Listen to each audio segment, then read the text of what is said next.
Vamos a ir entonces a la palabra del Señor, al mensaje que Dios tiene para nosotros en el día de hoy.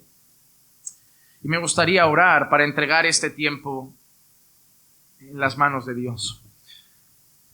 Padre, te damos muchas gracias por la oportunidad que tenemos de orar a ti, de cantarte.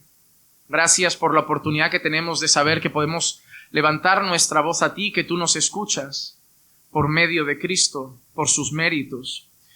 Pero también ahora queremos oírte a ti, queremos escuchar tu voz.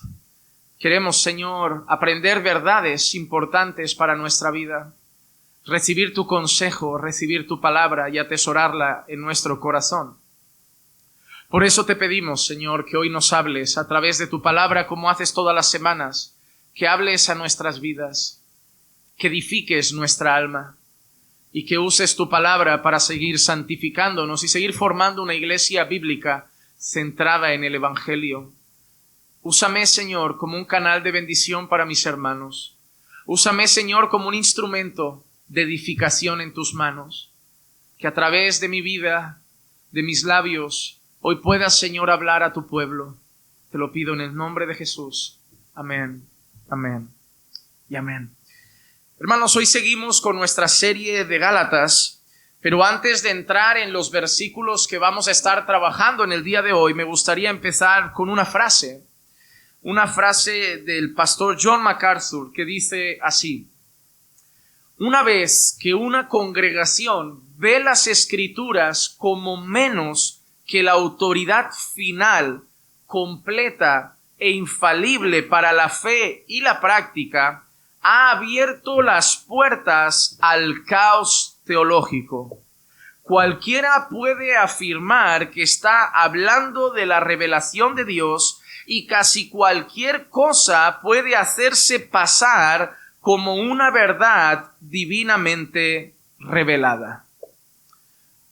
Hermanos amados, deseaba empezar con esta expresión, con esta frase, por el hecho de que vivimos tiempos donde se ha abierto la puerta a multitud de mensajes diferentes. Vivimos tiempos donde las iglesias han empezado a recibir lo que se llaman nuevas revelaciones. Hombres que llegan a los púlpitos anunciando que traen una palabra fresca, algo nuevo que el Señor les ha mostrado, ya sea en un sueño, o ya sea sacándolos de su propio cuerpo, o llevándolos a un éxtasis, o hablándoles directamente a su corazón, o estaban orando en un monte y el Señor se los susurró al oído. Pero hay un problema. Cuando nosotros creemos que la Biblia está bien, pero que otras cosas puede ir diciéndonos el Señor, abrimos la puerta, como bien describe aquí, al caos teológico. ¿Por qué? Todas las sectas y falsas religiones han sido iniciadas con nuevas revelaciones de Dios. Si nosotros miramos a los mormones, nosotros veremos que casi todas las nuevas religiones o sectas nacen de antiguos creyentes. Si tú miras el origen de los mormones, el origen de los adventistas, vas a ver que sus fundadores han pasado mucho tiempo con los bautistas o con denominaciones protestantes o evangélicas, pero un día tuvieron una visión. Por ejemplo, el fundador de los mormones, él cuenta que un día estaba en su cama y una noche se le presentó un ángel que se presentó con el nombre de Moroni y le dijo que tenía que acompañarlo a un bosque donde encontró un cofre y unas tablas de oro en un lenguaje muy antiguo que ese ángel le hizo poder entender, y de ahí le reveló el último testamento, el último mensaje de Dios, y de ahí nace el libro de Mormón. Tú verás que los mormones citan la Biblia, pero luego citan otras cosas más que nacen de el Señor me mostró. Cuando nosotros vemos el origen de los adventistas, sus fundadores también tienen un pasado con bautistas, con iglesias de denominación protestante, pero todo parte de un sueño. Y vas a escuchar que un día alguien dirá: yo tuve un sueño, se me presentaba un ángel con las 2 tablas de la ley, y en esas 2 tablas un mandamiento resaltaba, el 4º mandamiento. y el ángel decía: el pueblo ha olvidado el día del Señor, el día sagrado, el día de reposo, y de ahí nace un movimiento llamado los adventistas del séptimo día, que si tú te reúnes con ellos alguna vez, verás que el centro teológico de sus enseñanzas gira en torno al séptimo día, al día de reposo, pero todo parte de un anuncio, de un sueño, de una visión. Y obviamente, si tú conoces adventistas, te van a citar las Escrituras, te van a citar la Biblia, te van a citar versículos, pero siempre tendrán libros cerca de una señora llamada Ellen White, considerada una profeta del Señor, y que aunque muchos no te lo digan abiertamente, si tú lees todas las creencias de los adventistas del pasado, sus revistas, para ellos Ellen White era tan profeta como Isaías, como Daniel, y así que sus enseñanzas eran infalibles. Pero si tú lees enseñanzas de Ellen White, habían un poco de cosas extrañas, extraterrestres incluso por medio, vida en otros planetas, cosas raras que siempre recibía en algún sueño o nueva revelación. Hace no mucho, por la zona de Colombia, se levantó un señor que dice que Dios se le mostró para decirle que la iglesia había perdido de vista el modelo de trabajo de Jesús, y que así como Jesús trabajó con 12, la iglesia necesitaba volver a retomar el modelo de trabajo de los 12. Y de ahí nace un movimiento que ha promovido libros de Iglesia Crecimiento que enseña el qué: hacer grupos de 12, y que la iglesia se vaya multiplicando en grupos de 12, como si eso fuera el modelo de el Señor Jesús. Pero todo nace de Dios me mostró, Dios me dijo, Dios me habló, he tenido un sueño, el Señor me sacó del cuerpo y me llevó al cielo y pude ver, y me sacó del cuerpo y me llevó al infierno y pude ver. Y el problema es que, ¿a quién nos creemos?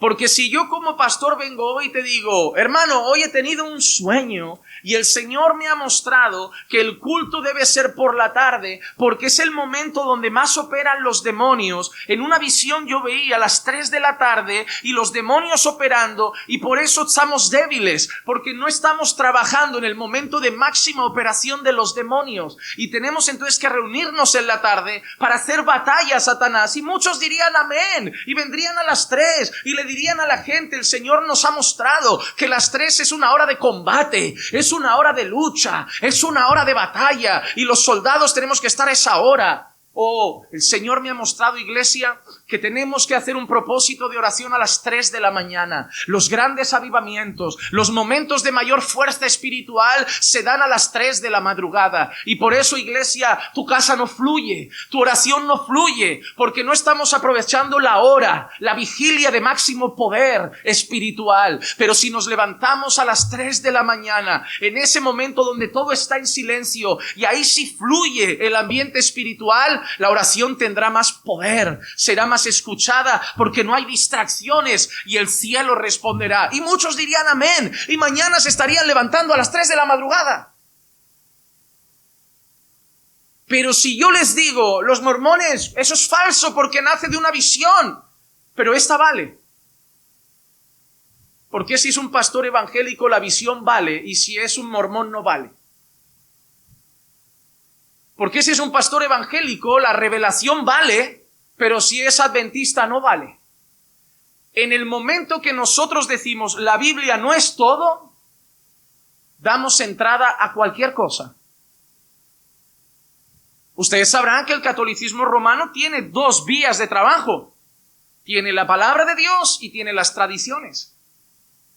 El momento en el que nosotros salimos de la Biblia y decimos: Dios sigue diciéndonos cosas, Dios sigue enseñando cosas nuevas, abrimos el camino al caos. Y por eso hay un montón de hermanos siguiendo revelaciones que no son de Dios, sueños que no son de Dios, y un montón de hermanos con la gran pregunta: pastor, me contaron un sueño, ¿cómo sé si es de Dios? Pastor, me han contado esto, ¿cómo sé si es de Dios? No lo sabrás nunca. Pero ¿sabes lo que sí sabrás que es de Dios? La Biblia. La palabra de Dios. Hermano amado, ¿qué prefieres? ¿Lo posible o lo seguro? ¿Qué prefieres? ¿Seguir lo que, me voy a arriesgar a ver si es de Dios o no? ¿O voy a lo seguro que sé que es de Dios? Yo, hermano, ante la duda, prefiero lo seguro. Ante la duda, yo prefiero no arriesgar. Porque son cosas que van a afectar a mi vida espiritual, a mi matrimonio, a mi hogar, a mis creencias. Yo prefiero ir a lo seguro. Toda la Escritura es inspirada por Dios. Y es útil para enseñar, para redarguir, para instruir, para capacitar al hombre de Dios, para toda buena obra, para hacer al hombre de Dios perfecto. Si la palabra es suficiente, si el mismo libro de Hebreos dice, en los tiempos pasados Dios habló de muchas maneras a nuestros padres por los profetas, pero en los últimos días Dios habló a través del Hijo. Punto y final. ¿Y qué tenemos hoy? El Antiguo Testamento, los profetas de Dios, y el Nuevo Testamento, las enseñanzas de Jesús, tanto por Él como por medio de sus apóstoles. Punto final. Si Dios ha dicho que habló así, ¿por qué ahora quiero las nuevas enseñanzas, visiones y sueños de los nuevos profetas, de los nuevos apóstoles? Muchos salisteis del catolicismo romano. Y decíais que habíais salido de la mentira y ahora estáis en la verdad. ¿Cómo lo sabéis? ¿Cómo lo sabéis? ¿Cómo lo sabéis? ¿Cómo sabéis que esta es la verdad? ¿Cómo lo sabéis? ¿Cómo sabéis que no estáis en una religión más? Solo hay una manera: seguir las Escrituras. La única forma de saber, no estoy en otra religión más, estoy en la verdad, es siguiendo las Escrituras. Y a Pablo se le criticaba mucho. Se le criticaba mucho porque se ponía en duda su mensaje. A Pablo se le ponía en duda su enseñanza. Por un lado, los judíos veían a Pablo como enemigo. Muchas personas estaban saliendo del judaísmo, yendo a seguir a Cristo Jesús por las enseñanzas de Pablo. Y los judíos veían a Pablo como un compatriota traidor, que antes había sido muy celoso del judaísmo, pero ahora era un enemigo público para el judaísmo. Estaba alejando a las personas de las tradiciones. Estaba diciéndole a la gente que ya no se tenía que circuncidar. Estaba diciéndole a la gente que nadie os juzgue en comida, en bebida, en días de fiesta, luna nueva o día de reposo. Estaba diciéndole a la gente, Cristo basta. Estaba diciéndole a la gente que Cristo era superior que todas las cosas, que era mayor que todas las cosas, que la ley apuntaba a Cristo, que todo se trataba de Cristo. Estaba alejando a la gente de las costumbres y tradiciones judaicas. Y para ellos se había vuelto un enemigo. Por otro lado, para otros, Pablo era el camino al libertinaje, porque estaba enseñando que para salvarse no había que cumplir tradiciones, no habría que cumplir rituales, que la salvación era por gracia, que la salvación era no por obras para que nadie se gloríe de ellas, sino por gracia, mediante la fe en el Señor Jesucristo. Y eso muchos lo consideraban el camino al libertinaje. Pablo, ¿cómo puede ser? Si le dices a la gente que la salvación es solo por gracia, van a vivir pecando. Entonces el mensaje de Pablo era cuestionado por muchos lados. Una persona tiene que entender algo. El momento en que enseñes la verdad, vas a ser cuestionado por todos lados. Unos te tacharán de libertino, otros te tacharán de religioso, otros te tacharán de enemigo, otros te tacharán de hereje.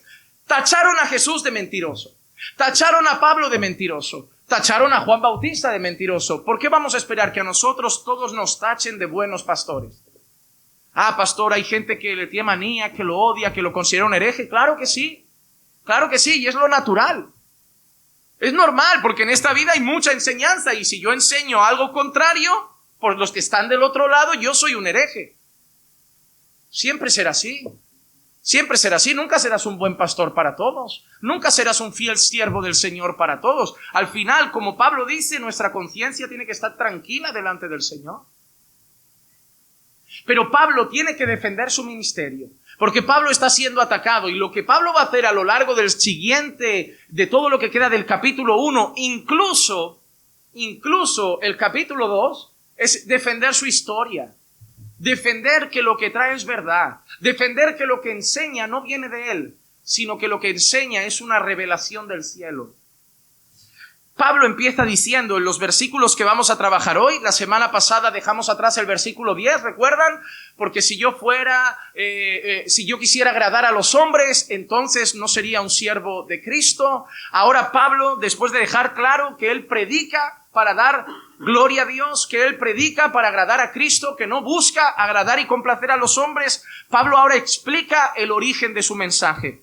Versículos 11 y 12 de Gálatas, capítulo 1, dice así: pues quiero que sepáis, hermanos, que el evangelio que fue anunciado por mí no es según el hombre. Lo primero que Pablo está diciendo, el evangelio anunciado por mí no es según el hombre. Este evangelio no lo aprendí de un rabino, este evangelio no me lo enseñó Gamaliel, este evangelio no es el movimiento judaizante de la nueva época, este evangelio no es una religión nueva, este evangelio no es una verdad que yo he inventado, este evangelio no es la secta de los paulinos, este evangelio no viene de hombres. La palabra que traigo no viene de hombres, lo que yo predico no viene de hombres. La fuente de inspiración, la fuente de la revelación, el origen del mensaje no son los hombres. ¿Por qué Pablo sigue diciendo? Pues ni lo recibí de hombre. ¿No ha habido hombre que me enseñe esto? ¿No ha habido un maestro que me enseñe esto? Yo no soy el discípulo de un maestro de la época, no soy el discípulo de una nueva religión de la época, no me lo ha enseñado un hombre tampoco, dice, ni me fue enseñado, sino que lo recibí por medio de una revelación de Jesucristo.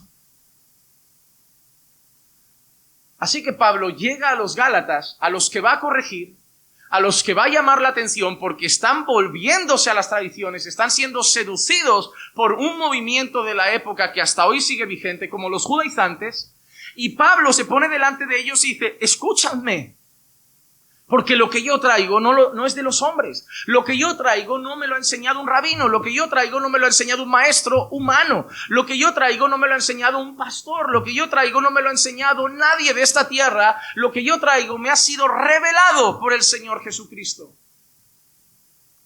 Claro, conocemos la historia de Pablo y sabemos que es verdad. Primero, porque Pablo fue testigo presencial de Jesús.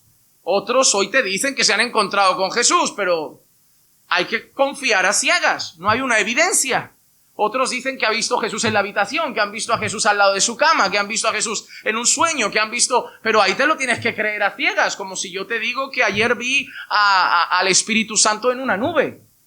Te lo vas a tener que creer a ciegas, no hay evidencias, pero sí habían evidencias en la historia de Pablo de su encuentro personal con el Señor Jesucristo. En 1 Corintios 9:1, Pablo afirma esto: no soy libre, no soy apóstol, no he visto a Jesús nuestro Señor, no sois vosotros mi obra en el Señor. Y mira qué hermoso, porque estas expresiones que Pablo utiliza también nos sirven para entender quiénes eran los apóstoles. Cuando Pablo defiende su apostolado ante los corintios, Pablo está diciendo, no he visto yo al Señor Jesús. Porque ellos comprendían que los apóstoles de Jesús habían sido escogidos por Jesús. Habían visto a Jesús. Habían estado con Jesús. Y Jesús personalmente los escogió. Y sabemos que a diferencia del resto de los 12, el encuentro de Pablo con Jesús fue distinto. Pero hubo un encuentro en el que Jesús personalmente escoge a Pablo. Incluso Jesús se encarga de decirle a otro hombre, este va a ser instrumento para mí. A este lo he escogido yo. Jesús escogió a dedo a Pablo. Claro, estos apóstoles de hoy, ¿quién los ha escogido? ¿Han visto a Jesús? La mayoría de ellos, en teoría, el Espíritu Santo los levantó como apóstoles. Pero vuelvo a lo mismo. Tiene que haber mucha confianza ciega. En todas esas cosas tienes que ir detrás de un hombre a ciegas. Porque tú tienes que decir, bueno, tengo que creer que el Espíritu Santo lo ha levantado como profeta. Tengo que creer que el Espíritu Santo lo ha levantado como apóstol. Hay una confianza muy ciega en eso. En que ellos dicen, me levantó el Señor y lo tienes que creer. Sin evidencias, sin pruebas, sin testimonio. Y bueno, y luego ya El problema es el primero. Cuando se levanta el primero, luego ya en la rueda de que el otro ya va nombrando otros apóstoles. ¿Qué es lo que pasó en esta época que vivimos? No habían apóstoles y era muy interesante. Si tú miras hace 100 años, no habían apóstoles. Hace 200 años no habían apóstoles. Después de que murieron los apóstoles de Cristo, no vemos registros de otros apóstoles como ellos. Habían enviados, que en griego se utiliza la palabra apóstolos. Sí, esa palabra se utiliza para hablar de enviados, pero podían ser misioneros, gente que iba a plantar iglesias, pero apóstoles como los de Jesús, que establecían doctrina, el fundamento de la iglesia. Si tú miras la historia, no ves en los libros alguien que se presentara como un Pedro más, un apóstol Pablo más. Pero de golpe aparece por esas zonas de Canadá y Estados Unidos y como todo lo malo se empieza a extender como lepra. Un día aparece una mujer, supuesta profeta, le pone las manos a un señor en la cabeza y dice: Dios me ha mostrado, qué casualidad que empieza todo así, Dios me ha mostrado que tú vas a ser el principio de una nueva generación apostólica. Y de ese Dios me ha mostrado, ahora tenemos a cientos. Jesús tuvo 12, pero ¿cuántos hay hoy? ¿Cuántos apóstoles hay hoy? Jesús 12, el resto eran discípulos. Pero tuvo sus 12. ¿Pero cuántos hay hoy? ¿100? ¿1000? Miles de apóstoles. Eso es muy peligroso. ¿Y dónde llegó el primer apóstol? De una profeta que dijo: Dios me ha mostrado. A mí me da mucho miedo toda la gente que viene y te susurra al oído: hermanito, hermanito, hermanito, he tenido un sueño contigo. Guárdalo. No, pero no me lo cuentes. Guárdalo, pero no quieres saber. No, lo que Dios tenga que decirme, porque yo hablo con Él todos los días. ¿Por qué te tiene que hablar a ti? O sea, ¿acaso mi teléfono está sin señal? Yo veo muy raro que ahora que yo tengo acceso a Dios, a ver, yo entiendo que en la época antigua, donde nadie tenía acceso al lugar santísimo, solo el sumo sacerdote, y Dios usaba a los profetas para hablar al pueblo, la gente fuera al profeta como un oráculo. Háblanos, ¿qué te ha dicho el Señor? Pero Cristo rasgó el velo y nos ha dado a todos acceso a Dios. Ahora no tenemos que ir a buscar un oráculo, ahora todos podemos orar cada día con libertad con el Padre. Y nos ha revelado su voluntad en su palabra, porque necesitamos ahora un tercero. Pero pastor, es que Dios me ha mostrado. Mira, lo que Dios vaya a hacer, lo va a hacer. Y si viene algo contra mí, me va a guardar, yo estoy tranquilo. Y cualquier cosa me va a guiar. Eso no es arrogancia, es confianza. No necesito que me vengas anunciando el futuro. El tema de las brujas, el tarot y eso ya lo dejé atrás. Yo ahora confío que el mañana está en las manos del Señor y no tiene ningún mérito que alguien venga a anunciarme lo que Dios hará conmigo mañana. Yo ando cada día sabiendo que lo va a hacer, te lo anuncio o no. Su voluntad es perfecta, segura y soberana. Se va a cumplir. Tengo suficiente con mi relación con Dios y su palabra para vivir todos mis días. Todo movimiento extraño, todo desvío de la fe nace de una visión. Pablo fue testigo del Señor. No he visto al Señor Jesús. En el capítulo 15 de 1 Corintios y el versículo 8 dice: y al último de todos, como a un nacido fuera de tiempo, se me apareció también a mí. Así que Pablo afirma que Jesús se le apareció directamente y todos conocemos. Espero un día poder compartir en la iglesia el libro de Hechos, que es precioso. Y todos conocemos Pablo camino a Damasco. Ahí el Señor se encuentra personalmente con Pablo. Una voz: ¿por qué me persigues? ¿Quién eres tú? Yo soy Jesús a quien tú persigues. Y ahí entonces llega la ceguera, va a un lugar, el Señor manda a un siervo, ora por él, se quita la ceguera. Mira, este va a ser instrumento y va a sufrir por mi causa, va a sufrir. Jesús no solo anunció su ministerio, sino que además anunció sus sufrimientos. Por eso a Pablo no le pillaron por sorpresa, porque desde el principio Jesús no solo lo llamó al ministerio, sino que anunció que iba a sufrir por él. Pero ahí vemos el encuentro personal con Jesús. Y ahora, la enseñanza.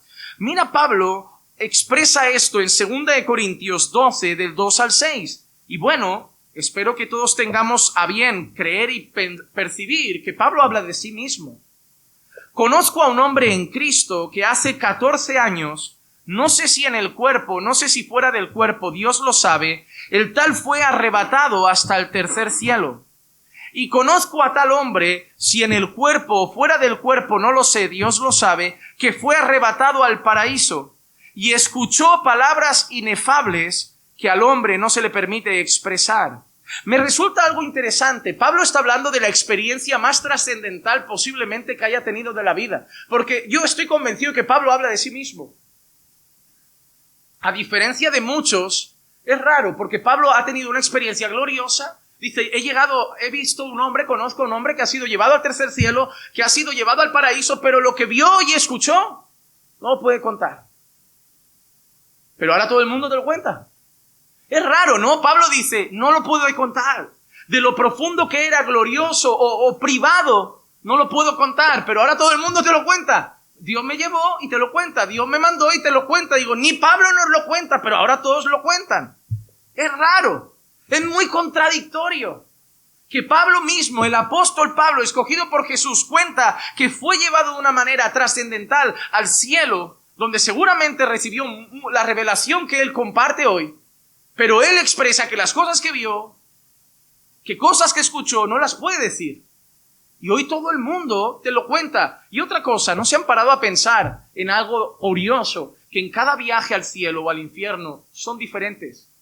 Cada vez que alguien lo cuenta, se encuentra gente diferente, la imagen es diferente, el infierno huele diferente, todo luce diferente. Digo, es muy extraño, ¿no? Son muchos cielos, son muchos infiernos. O empezamos a llegar a la conclusión de que no habría que creerse esas historias y volver a poner los ojos en la palabra de Dios.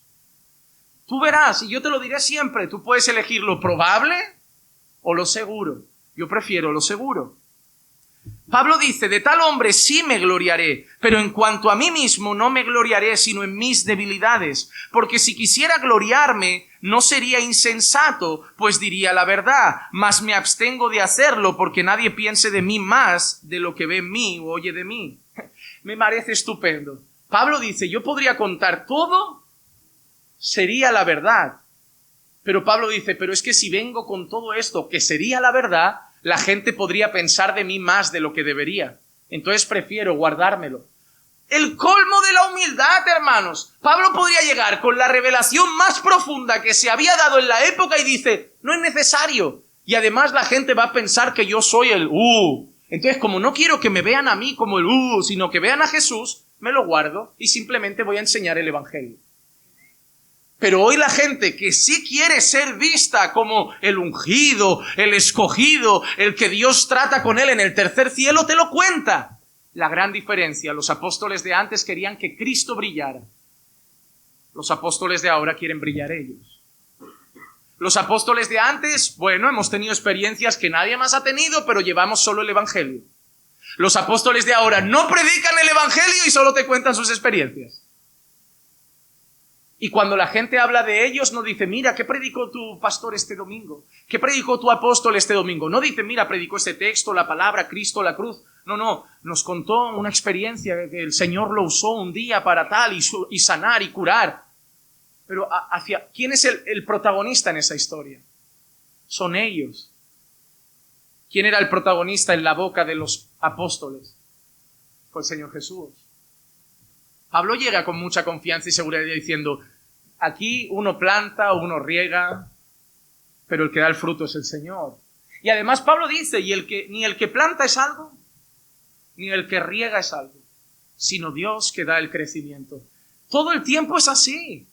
Pablo llega a una isla, les pica una serpiente, la gente espera la muerte, ahí no mueren, y la gente, son dioses, vamos a adorarlos. Y Pablo los reprende. ¿Qué adoración ni qué? Yo soy un hombre como vosotros. Adorad solo a Dios. Pero hoy a los apóstoles se les pone alfombra roja. La gente va con pinganillo por su lado, escoltando al águila. El águila ha llegado, el águila ha llegado. El águila llega al nido, que ya no sabe si llega a la iglesia el apóstol o el presidente de los Estados Unidos. Que entran por la puerta de atrás, en un coche especial, que no saludan a la gente porque tienen que estar como separaditos, en una silla separada, en una mesa separada. Ellos tienen que subir al púlpito como sin tocar a las multitudes, ¿no? Para no perder su unción, para no ser contaminados con el populacho. cuando nuestro Señor andó con las masas. Yo veo mucha diferencia entre lo que leo en la Biblia y lo que veo hoy en los escenarios. Y solo espero que Dios haga ver esa diferencia a muchos también. Pero así como yo solo pude verla por obra del Espíritu Santo, así solamente el Espíritu Santo puede abrir el entendimiento de otros. Pero Pablo está dejando algo claro. El mensaje que yo traigo no es de hombres. Yo he visto al Señor Jesús. Yo he estado con el Señor Jesús. A mí me ha enseñado el Señor Jesús. El mensaje que traigo no es de hombres, es de Dios. Viene del cielo. Por eso nosotros entendemos que todo lo que tenemos en la palabra viene inspirado por Dios. Segunda de Pedro, capítulo 1, versículos 19 al 21 dicen: y así tenemos la palabra profética más segura, a la cual hacéis bien en prestar atención como una lámpara que brilla en el lugar oscuro. Vamos a analizar, mira qué interesante, tenemos la palabra profética, ¿cómo la define Pedro? Más segura, porque hay un montón de palabras proféticas. Pero la pregunta es, ¿son seguras? Yo vuelvo a decirte lo mismo, no lo sé. Dios me dijo, Dios me mostró, Dios me reveló, Dios me ha dicho, Dios me ha puesto en mi corazón. Eso pueden ser palabras proféticas, pero no son seguras. Siempre habrá la duda, siempre habrá, ¿será? ¿Vendrá de Dios? ¿No vendrá de Dios? Pero el apóstol Pedro dice, hay una cosa que sí es segura. Hay una palabra profética más segura. Una palabra profética que no se pone en duda. La palabra de Dios. Dice, y eso es lo que tenemos. Y así tenemos la palabra profética más segura, a la cual hacéis bien en prestar atención, como una lámpara que brilla en un lugar oscuro. Mira qué hay que hacer con la palabra de Dios. Hay que prestar atención. Y yo no sé, y yo hago todo esto para que de verdad el Señor permita que muchos abran los ojos. Pero yo he congregado en sitios donde durante la prédica la gente se duerme, se aburre, bosteza. Pero cuando acaba la prédica, ponen al niño en el pianito, bajan las luces y empiezan las revelaciones, la gente se pone fervorosa. Se levantan. Así te dice el Señor, y ahora oro por ti, y uno se me cae, y uno esto. Y la gente solo está despierta en ese rato. En vez de prestar atención a lo seguro, disfrutan de lo probable. Hermano, yo mañana, ahora puedo acabar el culto y decirte, mira, así dice el Señor, levántate varón, Dios me ha mostrado un ministerio, levántate hermano, Dios me ha mostrado que Dios te va a usar en España. Y hay gente que en eso saldría, y ¿sabes lo único que se lleva del culto? Hoy Dios me ha dado ministerio, hoy Dios me ha dado palabra, hoy Dios... ¿Y el sermón de qué fue? Bueno, algo de la Biblia. De aquí no te vas a ir con Dios me ha dado ministerio, Dios me ha dado una nueva revelación, Dios me ha dicho que tendré una novia rubia, pero de aquí cuando salgas y te pregunten de qué fue la palabra, si has prestado atención a la palabra profética más segura, dirás, bueno, la palabra fue de que la palabra que Pablo trae no viene de los hombres, viene de Dios, y tendrás cosas que decir de la palabra de Dios, de una enseñanza de Dios a tu corazón. Pero la gente prefiere los circos en lugar de las iglesias. Porque la gente prefiere el entretenimiento en lugar del aprendizaje. Porque somos la generación de TikTok, de los vídeos cortitos de Instagram, de los shorts llamativos, de los vídeos que nos vician todo el día. No somos la gente de leer. Somos la gente de Twitter, de leer frases, pero no de leer libros. Somos la gente de un short de 30 segundos, pero no de un documental de 1 hora. Por eso somos la generación burra y manipulable y no la generación inteligente que cuestiona cosas. Esta es la perfecta generación para que los gobiernos y las élites hagan con el mundo lo que quieran, porque es la generación más tonta que se ha levantado en mucho tiempo. Porque es una generación que tiene toda la información en Internet. Aquí tienes carreras universitarias. Libros que tú antes tenías que ir a la universidad para leer, aquí están gratis. Aquí puedes aprender de leyes, de filosofía, de matemáticas, de geografía, de historia. Pero ¿sabes qué prefieres? TikTok. Aquí puedes leerte manuscritos que antes había que ir a una biblioteca pública. Yo era de una época que tenía que ir a la biblioteca pública, buscar un libro, encargarlo, que lo trajeran, te lo daban 2 semanas, te lo tenías que leer corriendo porque había que devolverlo. Y para ti, estar en la biblioteca era, wow, ¿dónde vas a pasar la tarde? A la biblio. Hoy yo creo que no he encontrado un niño en años que vaya a una biblioteca. Ah, no hace falta, sí, es verdad, lo tengo aquí, ya no voy a la biblioteca. Lo tengo aquí, pero tampoco los están leyendo aquí. Hoy la gente no quiere aprender, se aburren. Un sermón les aburre, un mensaje motivacional les empodera. Hermano, yo te llamo en el Señor a prestar atención a la palabra profética más segura, a la palabra de Dios. Ahí hay vida. En lo otro hay solo espasmos de entretenimiento, espasmos de diversión, espasmos de emoción, pero en la palabra de Dios hay vida. Tu matrimonio no necesita llorar un ratito con una palabra que emocione. Tu matrimonio necesita palabra de Dios. Tu hogar necesita palabra de Dios. Tu vida como hombre, mujer necesita palabra de Dios. Si la mayoría de vosotros vais a iglesias pero no vivís como cristianos, si la mayoría de vosotros vais a iglesias pero tenéis relaciones de fornicación en noviazgo, si la mayoría de vosotros vais a iglesias pero no estáis creciendo en santidad, es porque no prestáis atención a la palabra de Dios. Porque tengo dos opciones: o no prestáis atención a la palabra de Dios si no la conocéis, o sois muy rebeldes y prestando atención a la palabra de Dios pasáis de Dios. Prefiero pensar que nadie os ha enseñado. Cuando gente llega nueva y los veo, digo, wow, y te dicen, llevo 10 años en una iglesia, y tú, yo pensaba que no eras creyente. Pero claro, ¿qué iglesia? Ah, vengo de esta iglesia. Y digo, hombre, amigo, venir de ahí es como venir de Pachá, Ibiza. Te han enseñado lo mismo de Dios ahí que en Pachá. Hay gente que ha llegado aquí y te dice, yo era líder, yo era esto, y yo digo, yo no sé si has nacido de nuevo. Pero no hay palabra. No hay palabra. La iglesia necesita volver a prestar atención a la palabra profética más segura. Hasta que el día despunte y el lucero de la mañana aparezca en vuestros corazones. Pero ante todo, sabed esto, que ninguna profecía de la Escritura es asunto de interpretación personal. Me gusta eso también. Es que cada vez que leo versículos así tengo ganas de predicar ese libro. Ninguna profecía de la Escritura es asunto de interpretación personal. Cada persona, hay gente que me dice, cada uno interpreta la Biblia a su manera. No, ningún texto es asunto de interpretación personal. No es, ¿qué te dice a ti el Señor ahí? ¿Y qué te dice a ti? Pues a mí me dice esto, pues a mí me dice aquello. No, pues Dios ha dicho una cosa. ¿Qué ha dicho el Señor? Es como si yo estoy en Estados Unidos, me voy un mes, mando una carta a la iglesia, la lee el pastor Marcos y aquí cada uno la interpreta como quiere. A mí el pastor en su carta me ha dado a entender esto, y a mí esto, y a mí esto. No, yo quise dar a entender una cosa. El problema es que algunos no han entendido lo que yo he querido dar a entender.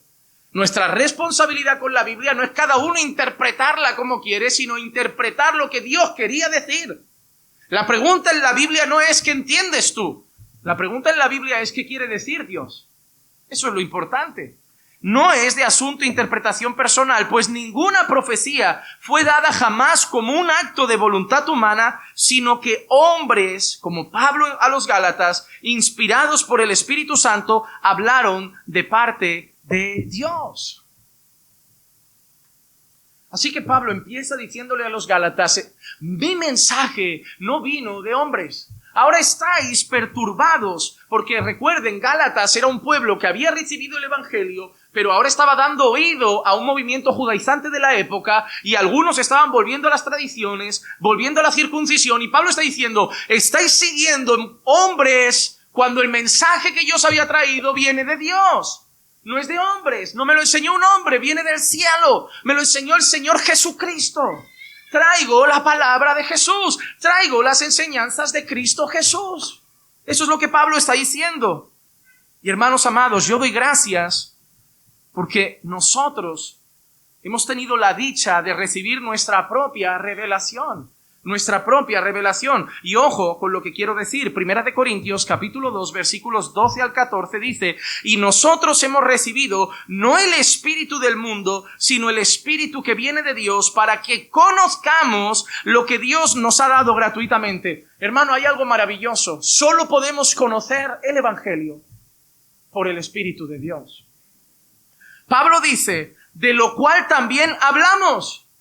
Pablo está diciendo, yo he recibido el mensaje de Dios por el Espíritu y ahora es lo que anuncio. No con palabras enseñadas por sabiduría humana, recuerden otra vez, no con palabras de hombres, sino con las enseñadas por el Espíritu, combinando pensamientos espirituales con palabras espirituales. Pero el hombre natural no acepta las cosas del Espíritu de Dios porque para él son necedad y no las puede entender porque se disciernen espiritualmente. El hombre que no tiene a Dios no puede entender las cosas de Dios y por eso nosotros debemos dar gracias.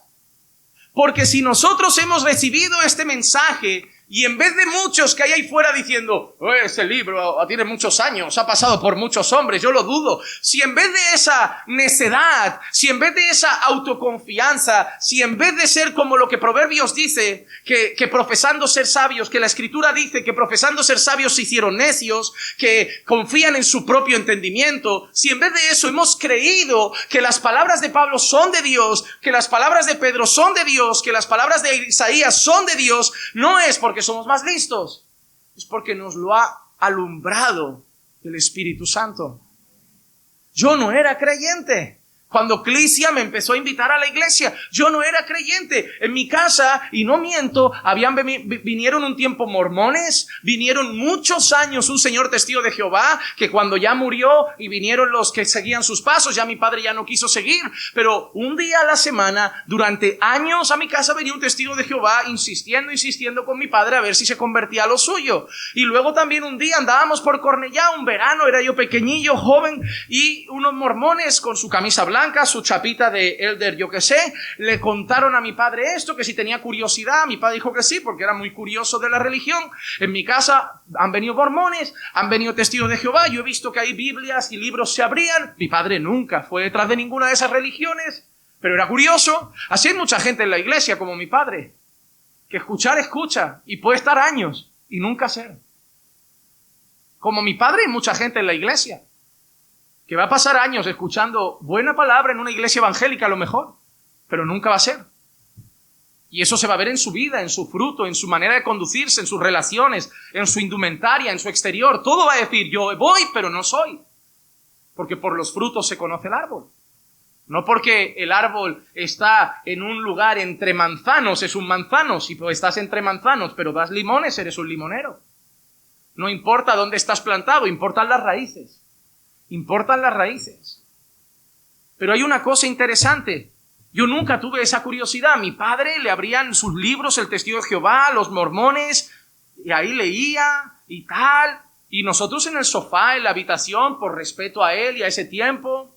Pero nunca había ese interés, quizá tan genuino, tan sincero de buscar, ¿y por qué estoy aquí? Mi padre ni creyente es. Y yo estoy aquí y he pasado encima de la nada a la predicación. Porque no se trata de cuánta gente viene a tu casa, de cuántos años te hablan, se trata de que el Espíritu Santo alumbre tu entendimiento. Y Él por gracia lo hizo conmigo y espero que por gracia lo haga con muchos otros. Pero yo ahora leo las Escrituras y creo firmemente por el Espíritu de Dios que el Evangelio es palabra de Dios revelada por el Señor Jesucristo. Así lo he recibido por el Espíritu y así lo anuncio por el Espíritu. Pero no recibo otras religiones, no recibo otras visiones, no recibo otros sueños, no recibo otras profecías, porque no quiero la duda, yo quiero lo seguro, la palabra profética más segura. Dame Biblia. A mí si me vas a decir así dice el Señor, ponle libro, capítulo y versículo, pero no me cuentes una milonga. Yo quiero saber lo que Dios ha dicho, no lo que tú crees que ha dicho. Pero es que Dios ha puesto en mi corazón. El mismo Dios. Mira, tú dices Dios ha puesto en mi corazón. Yo te digo lo que Dios dice del corazón. Engañoso sobre todas las cosas es el corazón del hombre. Así que yo no me voy a fiar mucho de tu corazón. Incluso hay un momento en que los profetas estaban dándole mucho a los sueños. Y Dios dice, si alguien tiene sueño, que cuente un sueño.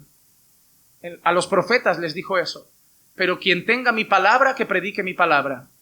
Como diciendo, si solo hay un sueño y el profeta es de Dios, que lo cuente. Pero si hay un sueño y palabra, que se guarde el sueño y dé palabra. Nosotros tenemos palabra, así que no importa lo otro que tengamos. Si tenemos palabra, demos palabra. Los sueños pueden ser muy confusos. Aquí hay gente que ha soñado cosas muy raras. Y lo peor es que hay gente que a mí me mandan correos. Pastor, iba por la calle, me perseguían 4 gatos negros, luego se convertían en panteras, luego era un dragón de 6 cabezas, y luego el dragón me decía, marido, yo no sé si es que mi marido es el dragón, mi marido es la serpiente, interprétemelo. Y así te lo dicen, interprétemelo. Y yo solo contesto con mucho amor y paciencia, y digo, ¿qué cenó anoche? No, pastor, fuimos así a un durum, a un kebab. Y digo, no, hombre, no. Eso es por comer turco. Eso no tiene nada que ver con Dios. Usted comió turco y está viendo dragones. Eso pasa mucho. Si come chino, ve gatos que hacen así. Es que... Pero en sueños nos han matado, nos han asesinado, nos han puesto los cuernos, nos han traicionado. Nosotros hemos traicionado, hemos puesto los cuernos. En sueños la iglesia a mí ya me ha matado, la iglesia se ha dividido. En sueños hay gente aquí que me abraza y me ama sinceramente, que yo he visto que me ha apuñalado. Y yo voy a llegar a esa persona y decir, ya no te veo con los mismos ojos. ¿Por qué? Porque anoche por detrás me... Pero pastor, yo no tengo nada. Ah, eso dices tú, pero mi sueño... ¿Acaso Satanás me quiere proteger? No, es Dios quien me quiere proteger. Y lo peor es que hay gente que empieza a mirar con recelo a la persona. Y ahí llega la pregunta, ¿verdad, pastor? ¿Y cómo sé si un sueño es de Dios? No lo sé. Nadie lo sabe. Pero si sigues la Biblia es seguro. Yo te digo, no vayas detrás de lo probable. Ve detrás de lo seguro. Ve detrás de la palabra de Dios. Y ahora Pablo, para reforzar su mensaje, cuenta su conversión. Porque Pablo es como decir, yo no tengo ningún interés aquí en traer algo nuevo cuando yo he sido lo peor. En el versículo 13 se presenta como el gran perseguidor de la iglesia. Dice, porque vosotros habéis oído acerca de mi antigua manera de vivir en el judaísmo, de cuán desmedidamente perseguía yo a la iglesia de Dios y trataba de destruirla. Hermano amado, si el apóstol Pablo sale del judaísmo, debemos entender que el judaísmo no es el camino a Dios. Porque si fuera el judaísmo el camino a Dios, Pablo se queda en el judaísmo. Pero Pablo está diciendo, yo antes vivía una vida en el judaísmo, pero ahora no. Pablo nos está enseñando algo, ese no es el camino al Padre. Cristo es el camino al Padre, no el judaísmo. No el judaísmo. Si fuera el judaísmo, se queda Jesús sin venir, nos quedamos con la Torá, las leyes, los rituales, los sacrificios, las ofrendas y listo. Si ese fuera el camino, pero no es el camino. Eso era para mostrar, eran sombras, para mostrar la luz del final que estaba en Cristo. Pablo dice que él, y recuerda que él perseguía a la iglesia y trataba de destruirla. Mira qué expresión, tratar de destruir a la iglesia, es mucha pretensión. Porque tú puedes, con esmero y esfuerzo, conseguir dividir caminando por fe. Pero la iglesia del Señor, o sea, la gente malvada, los siervos de Satanás o las cabras malintencionadas pueden dividir iglesias locales. Pero destruir la iglesia de Dios, eso es mucha pretensión. ¿Por qué? Porque las puertas del Hades no van a prevalecer jamás contra la iglesia. La iglesia siempre va a prevalecer, siempre va a avanzar porque Cristo va adelante. Pero hay realmente referencias de las persecuciones de Pablo. Por ejemplo, la muerte de Esteban, Hechos 7:58, y echándolo fuera de la ciudad, comenzaron a apedrearle y los testigos pusieron sus mantos a los pies de un joven llamado Saulo. Y no creo que fuera otro. La muerte de Esteban. Yo he pensado que en cada escena de esas, Dios iba... ¿Por qué Pablo está tan presente en esos momentos de martirio donde un hombre es capaz de dar su vida? ¿Tú crees que cuando Pablo va a ir a la guillotina que le corten la cabeza no se acordaría de Esteban? Esteban aguantó nuestras pedradas. Yo puedo aguantar la guillotina. Yo puedo aguantar los latigazos. Yo puedo aguantar... Pablo recibió pedradas y seguro que se acordó de Esteban. Además, también en Hechos capítulo 8 muestra que Pablo estaba participando de una persecución feroz en Jerusalén. Y Saulo estaba de completo acuerdo con ellos en su muerte. En aquel día se desató una gran persecución en contra de la iglesia en Jerusalén y todos fueron esparcidos por las regiones de Judea y Samaria, excepto los apóstoles. Me hace mucha gracia algo de aquí. La persecución en Jerusalén es fuerte, hasta el punto que los creyentes huyen por su vida. Yo aprendo dos cosas en este texto, por eso digo que Hechos es un libro con mucha enseñanza. La primera, que las persecuciones que han llevado a la iglesia a correr han servido para la expansión del evangelio. Porque a veces tú piensas, a lo mejor si no hubiera persecución se quedan cómodos en su pueblo. Pero la persecución llevó el evangelio a los confines de la tierra. Salieron huyendo, pero se plantó obra porque seguían siendo creyentes. Así que el Señor es capaz de usar la persecución para sacarnos de donde no queremos salir y llevar su palabra a donde no queríamos ir. Pero hay otra cosa bonita que veo aquí. Quien se fueron, dice la palabra, que se fueron los creyentes, pero se quedaron en Jerusalén, donde había amenazas, se quedaron los apóstoles. El líder no es el primero en correr. El pastor es el primero en defender la casa, en defender el barco. Corred por vuestra vida. Pero si alguien tiene que acabar dando el último mensaje en Jerusalén, soy yo. Vosotros entiendo que a lo mejor queráis huir, que Dios os use. Pero a mí Dios me puso como pastor en Jerusalén y yo moriré como pastor en Jerusalén. Por eso vas a ver en las iglesias que muchos abandonan el barco. Pero el pastor es capaz de hundirse con el barco.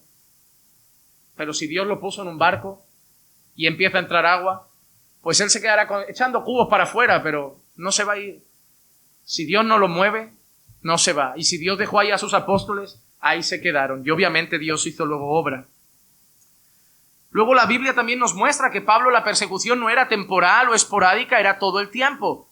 Hechos 9, versículos 1 y 2. Saulo, respirando todavía amenazas y muerte contra los discípulos del Señor, fue al sumo sacerdote y le pidió cartas para las sinagogas de Damasco, para que si encontraba algunos que pertenecieran al camino, tanto hombres como mujeres, los pudiera llevar atados a Jerusalén. Mire cómo era el corazón de Pablo. Me voy a Damasco. Oye, pues ya aprovecho que tengo cosas que hacer en Damasco para ver si me encuentra algún creyente y lo arruino por el camino.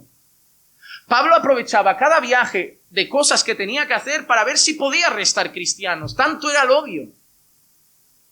Ojalá nosotros pudiéramos ser como Pablo al revés. Pastor, me voy de vacaciones a Italia. ¿Y sabe qué? Voy a aprovechar ya que voy por ahí, que si me encuentro algún italiano despistado le predico el evangelio. Pastor, me voy de vacaciones a tal sitio y voy a aprovechar que voy a estar con mi familia que no conoce al Señor y de paso les predico el evangelio. Pablo aprovechó cada ocasión para ir a por los cristianos. Los cristianos deberíamos aprovechar cada ocasión para ir a por nuevos discípulos del Señor Jesús. Pero no somos así, ¿verdad? Mi tiempo de religión acabó aquí, pastor. Ahora toca disfrutar el domingo. Mi tiempo de religión acabó aquí. Ahora son vacaciones. No es evangelismo, ni predicar la palabra, ni gran comisión. Son vacaciones. Hermano, el creyente no tiene vacaciones espirituales. Tenemos vacaciones físicas, el cuerpo que descanse, pero seguimos siendo creyentes. Aquí, en Perú, en Brasil y en todo lugar donde nos lleve, la palabra va con nosotros. Y eso no se nos puede olvidar. No le des vacaciones al espíritu porque no las hay. No las hay.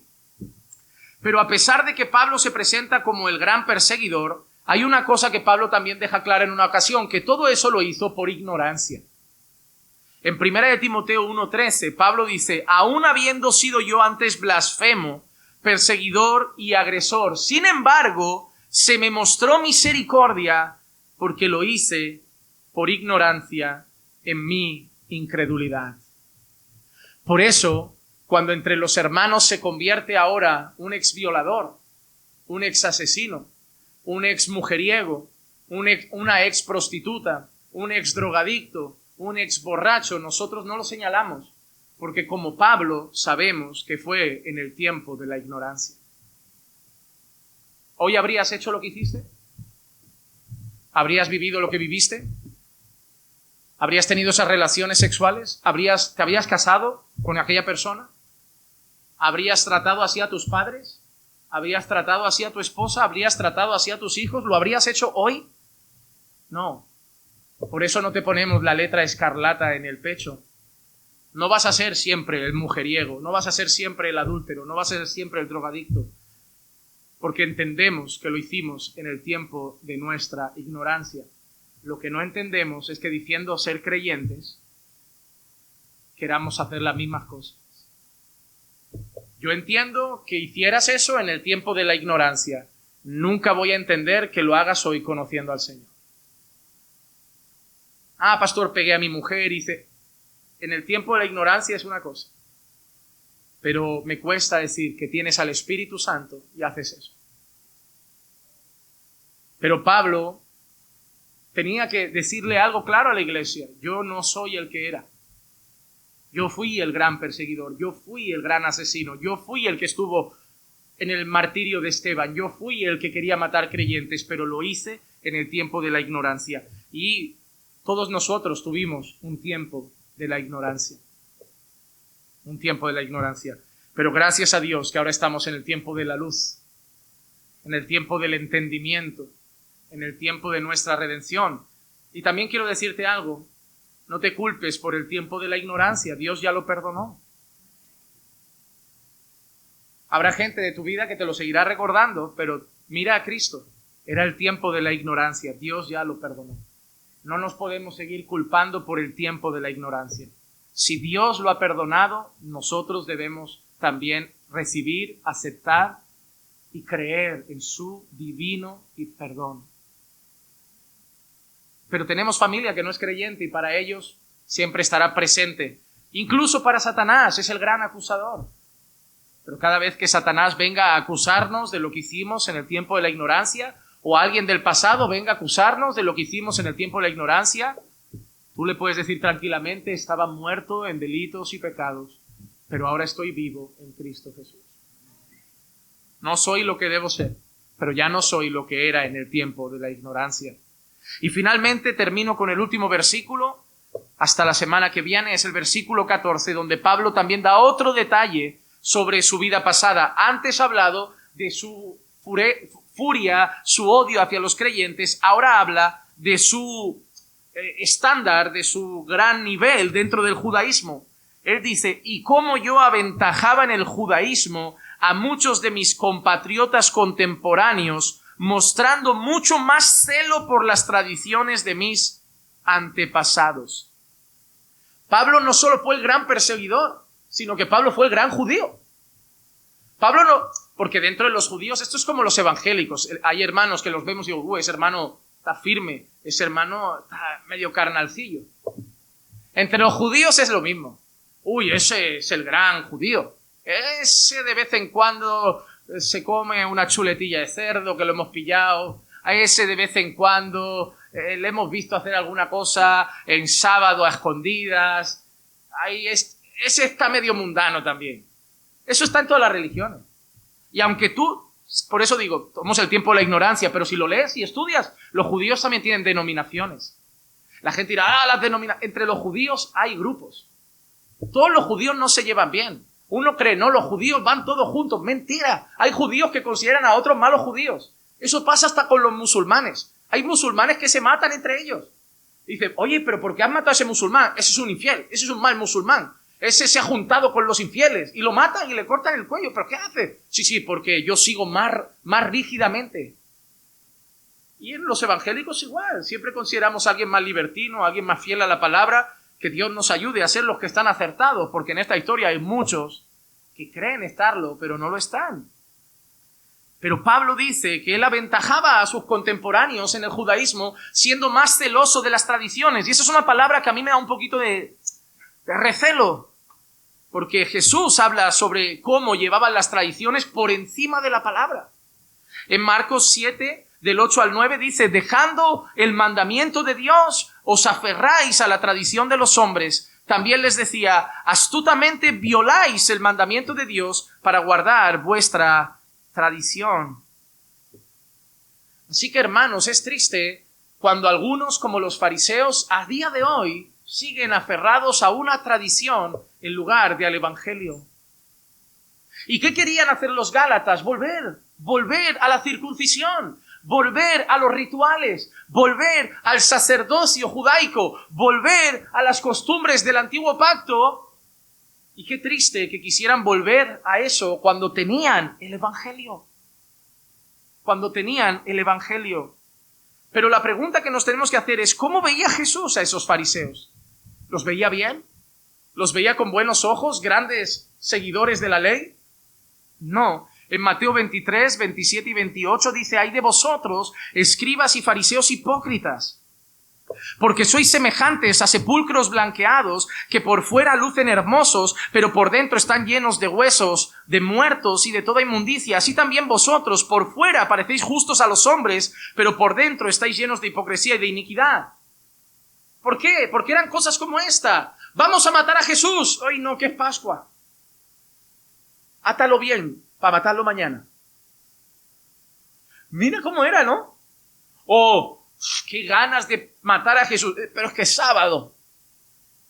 Pues mételo en prisión, que mañana es domingo. ¿Qué hacían muchos? Y muchos hasta hoy son así. No, nosotros vamos el sábado y tú eres un mundano que congrega el domingo, el día de la bestia. Ese es el sello de la bestia. Eso es fábrica de Constantino. Lo puso Roma. Pero luego quedas con ellos. Fulano es así, ese es un hereje. Y tú dices, mira lo que majo. Pero el sábado todo modosito. El sábado no enciende ni la luz, no pone la tele, no sale a trabajar. Pero si tiene que hablar mal, exactamente así, aferrados a tradiciones, pero por dentro, sepulcros blanqueados.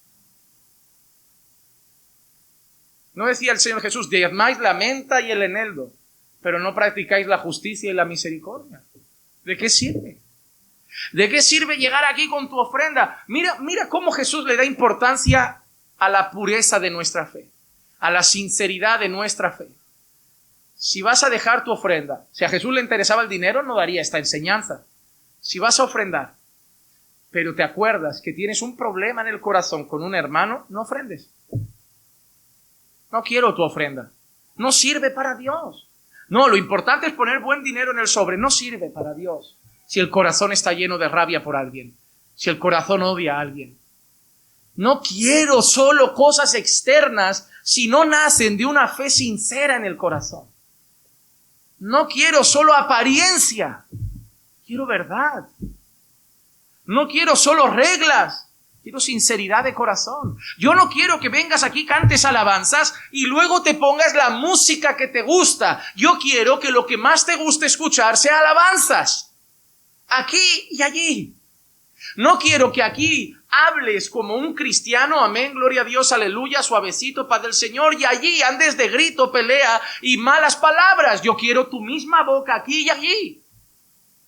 No quiero que aquí levantes las manos, seas tan espiritual, ores tanto y allí no ores ni 10 minutos. Yo quiero que me busques aquí, que me busques allí. No quiero que aquí digas amén a mi palabra y luego salgas y no la practiques. Yo quiero que aquí la aprendas y ahí la vivas. Jesús no quiere que hagamos cosas de tradiciones, de reglas y de costumbres. Jesús quiere una fe sincera, genuina. No importa si eres el mayor de los judíos o el mayor de los evangélicos, porque a lo mejor Jesús te ve y dice, ya, pero para mí eres un sepulcro blanqueado. Lo importante no es lo que somos a los ojos de las personas, sino lo que somos a los ojos del Señor. El Señor no ve nuestro disfraz, el Señor ve nuestra realidad. Pero el apóstol Pablo, y terminando ya casi, Pablo, que era el mayor de los judíos, un día, por la gracia de Dios, entendió de lo que le servía al judaísmo. Y me encanta este texto de Filipenses 3, 4 al 9, que dice, aunque yo mismo podría confiar en la carne. Pablo dice, yo podía confiar en mis méritos y en mis obras, porque si algún otro cree tener motivo para confiar en la carne, yo mucho más. Circuncidado el 8º día, del linaje de Israel, de la tribu de Benjamín, hebreo de hebreos, en cuanto a la ley fariseo, en cuanto al celo perseguidor de la iglesia, en cuanto a la justicia de la ley, hallado irreprensible. Cualquiera diría que Pablo necesitaba un salvador, pero si ya era perfecto. Pero todo lo que para mí era ganancia, yo estimo como pérdida todas las cosas en vista del incomparable valor de conocer a Cristo Jesús, mi Señor, por quien lo he perdido todo, mi reputación, mi linaje, mi alta estima entre los judíos, lo he perdido todo, pero lo considero como basura, con el fin de ganar a Cristo y ser hallado en Él, no teniendo mi propia justicia derivada de la ley, no confiando en los rituales, no confiando en mi obediencia, sino la que es por la fe en Cristo, la justicia que procede de Dios sobre la base de la fe. Porque lo que a Pablo le pasó es lo que Jesús le dijo a otro fariseo en un encuentro en Juan 3. Había un hombre de los fariseos llamado Nicodemo, prominente entre los judíos. Este vino a Jesús de noche y dijo, Rabí, sabemos que has venido de Dios como maestro, porque nadie puede hacer las señales que tú haces si Dios no está con él. Respondiendo, Jesús le dijo, en verdad te digo, que el que no nace de nuevo no puede ver el reino de Dios. Pero Pablo nació de nuevo. Pablo fue tomado por la gracia salvadora de Cristo, miró atrás y dijo, mi judaísmo no vale, mi linaje no vale, mi celo no vale, mis obras no valen, solo Cristo vale, solo Cristo salva, solo la sangre de Cristo limpia de todo pecado, solo su gracia es salvadora y mi justicia no es mía, no es por mi obediencia, no es por ser el mejor de los creyentes, mi justicia es la de Cristo que se me es dada por medio de la fe en Él. Hermano, déjame decirte 4 cosas para terminar. Número 1, la palabra que predicamos cada domingo, la que tienes en tu casa, este bendito libro, es palabra de Dios, no viene de los hombres. Número 2, te doy un consejo. Yo no soy el dueño de tu vida, pero como pastor amo tu alma y te doy un consejo. Deja de dar oído a lo probable y sigue lo seguro. Si yo pudiera darte un consejo que a mí me ha ido bien en la vida, deja de ir detrás de sueños, visiones, revelaciones, así dice el Señor, y sigue las Escrituras. Sigue la palabra profética más segura. Número 3, nunca confíes en tus buenas obras para salvación. La salvación es únicamente por gracia, por medio de la fe en el Señor Jesucristo. Nunca busques tu propia justicia, porque por nuestras buenas obras nadie podrá ser salvo. Pero también te digo una cosa, ese no es el camino al libertinaje, porque las buenas obras son la marca del creyente, no para ser salvo, pero porque son salvos. Las buenas obras, la vida santa, no es el camino a la salvación, es el resultado de haber sido salvos. Si tú crees que porque es por gracia puedes vivir pecando, vestirte como mundano, escuchar como mundano, hablar como mundano, eres un mundano. Porque aquel que está en Cristo, nueva criatura es. Las cosas viejas pasaron, todas son hechas nuevas. Pero también te recuerdo algo, todo lo que has hecho en el pasado, en el tiempo de la ignorancia, puede ser perdonado en Cristo Jesús. Pastor, yo violé, yo maté, yo fui adúltero, ahí tenías al mayor perseguidor de la iglesia, asesino en potencia, masacrador de cristianos. Pero Dios entendió que era el tiempo de la ignorancia y si hubo salvación para Pablo, puede haber salvación para ti. Si te arrepientes hoy de tus pecados, abandonas la vida para ti mismo y pones tu fe en Jesús y vives para su gloria, la misma salvación que alcanzó a Pablo y la misma salvación que me alcanzó a mí, que yo también era tan pecador como él, hoy también puede alcanzarte a ti y puede haber fiesta en el cielo. Que Dios pueda obrar en el corazón de cada uno de nosotros. Vamos a orar. Padre, te damos muchas gracias por tu palabra, por recordarnos el glorioso evangelio, recordarnos la confianza que debemos poner en tu palabra como palabra profética más segura. Líbranos de los engaños de los hombres y ayúdanos a confiar únicamente en lo que tú has revelado, Señor, y lo que está escrito por medio de los profetas Jesús y los apóstoles. Ayúdanos, Señor, también a confiar cada día más en tu salvación, en tu perdón. Y ayúdanos, Señor, a proclamar este evangelio para que otros muchos, así como Pablo y nosotros, puedan nacer de nuevo y ser salvos. No descansando en sus buenas obras, sino en Cristo Jesús y su obra perfecta. Obra, Señor, en los corazones, te lo ruego. En el nombre de Cristo, en el nombre de Jesús. Amén, amén y amén.